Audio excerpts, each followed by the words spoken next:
Façade en pierre apparente.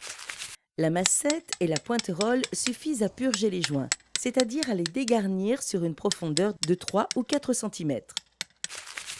Si vous disposez d'un perforateur doté d'un mode stop-frappe et équipé d'un burin pointu, le travail est encore plus rapide. Façade en briques. Pour éviter un travail fastidieux de burinage entre les briques, on utilise maintenant un disque diamanté à déjointer monté sur meuleuse d'angle. Ce disque large permet de dégarnir les anciens joints avec précision. Purgez les joints sur une profondeur de 1 à 2 cm selon l'état. Bien nettoyer. Dépoussiérez soigneusement les interstices et la surface du mur à la brosse métallique. Un bon coup de jet termine le nettoyage. Si vous utilisez votre nettoyeur haute pression, évitez le jet rotatif trop puissant pour les joints. Pierres apparentes. Il est préférable de détacher une pierre instable pour la resceller. Dégagez à la pointerolle, grattez les résidus de joint et passez un coup de brosse métallique. Humidifiez la zone et refixez au mortier de scellement prédosé en noyant des petits éclats de pierre pour caler le bloc et régler l'épaisseur du futur joint. La brique. Remplacez également une brique cassée ou ravinée. Dégagez le bloc dégradé, purgez les joints pour faire place au nouvel élément et passez un coup de brosse métallique. Humidifiez, puis rescellez ensuite la nouvelle brique en calant avec des éclats. Laissez durcir vos scellements pendant 24 heures avant de faire les nouveaux joints.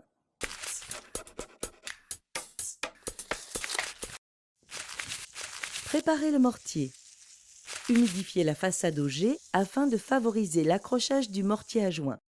Préparez le mortier dans un seau en ajoutant la quantité d'eau indiquée par le fabricant. Le mortier doit être assez compact. Malaxez doucement jusqu'à obtenir un mélange homogène. Son temps d'utilisation est limité à 1h30 environ.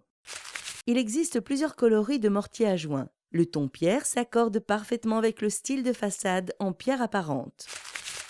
Garnir les joints. Déposez du mortier sur votre taloche tenue à l'horizontale. Approchez du mur au plus près du joint à garnir. Poussez bien au fond avec la truelle langue de chat. Remplissez par petites touches. Garnissez jusqu'à venir presque affleurer le dessus des pierres.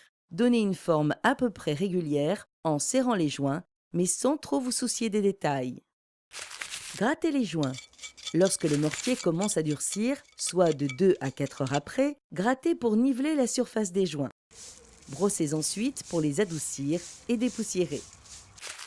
Partant chaud, dans les 2 heures après le lissage final des joints, pulvérisez un peu d'eau sur les joints pour éviter que le mortier sèche trop vite. Ainsi, pas de risque qu'il ne se rétracte et se décolle par endroits.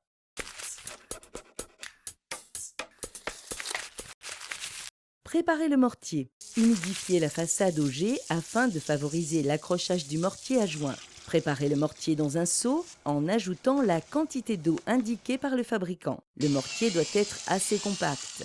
Malaxez doucement jusqu'à obtenir un mélange homogène. Son temps d'utilisation est limité à 1h30 environ. Garnir au fer à joint. Déposez du mortier sur votre taloche tenue à l'horizontale. Approchez du mur, placez-vous en regard d'un joint vertical et garnissez en prélevant du mortier avec un fer à joint. Plaquez ensuite la taloche au ras du joint à garnir et poussez un peu de mortier avec un fer à joint. Remplissez par petites touches jusqu'à remplir les interstices et venir affleurer les briques. Enlevez le surplus de mortier avec le tranchant d'une truelle langue de chat. Essuyez souvent l'outil pour éviter de tacher les briques. Pour garnir les joints, préférez un fer court. Au besoin, vous pourrez recouper un fer de moitié pour qu'il fasse environ 8 cm. Arrondissez et bavurez l'extrémité à la lime. Garnir à la poche. Remplissez la poche et garnissez ensuite en déposant un cordon continu avec l'embout en légère surépaisseur. Serrez et lissez à mesure au fer à joint pour assurer un parfait remplissage. Enlevez l'excédent de mortier du tranchant de la truelle. Lissez les joints. Quand le mortier commence à faire sa prise, lissez doucement les joints à la brosse, mais sans creuser. Si la surface des briques reste tachée par endroits, malgré un passage énergique à la brosse, attendez le durcissement des joints pour un traitement plus agressif. Nettoyez avec une solution à 10% d'acide chlorhydrique dilué dans l'eau. Bien rincer après traitement. Laissez sécher la façade une dizaine de jours, puis pulvérisez une solution hydrofuge. Le produit incolore forme un film invisible, mais étanche aux infiltrations. Il existe des hydrofuges minéralisateurs applicables sur différents types de maçonnerie, comme la pierre ou la brique.